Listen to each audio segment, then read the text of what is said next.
for a city that never sleeps.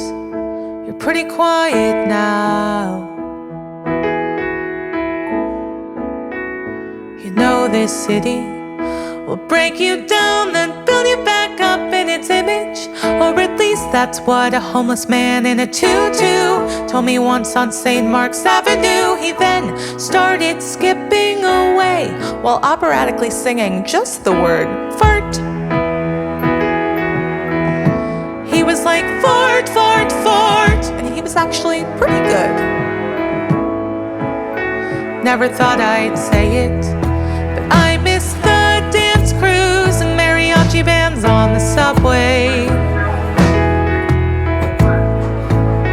Never thought I'd say it, but I miss the conductor announcements that no one ever understands on the subway.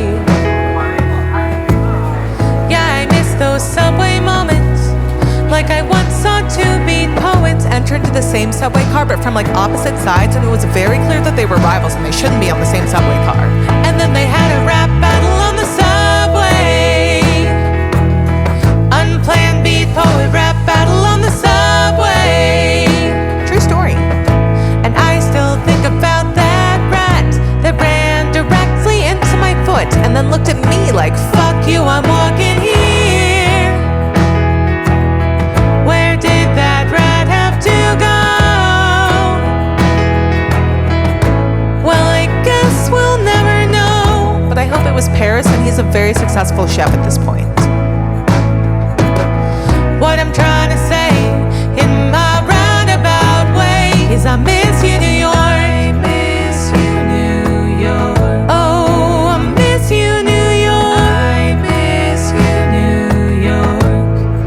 I miss you, New York. But I'm still here, and I'd rather be here than anywhere except Times Square.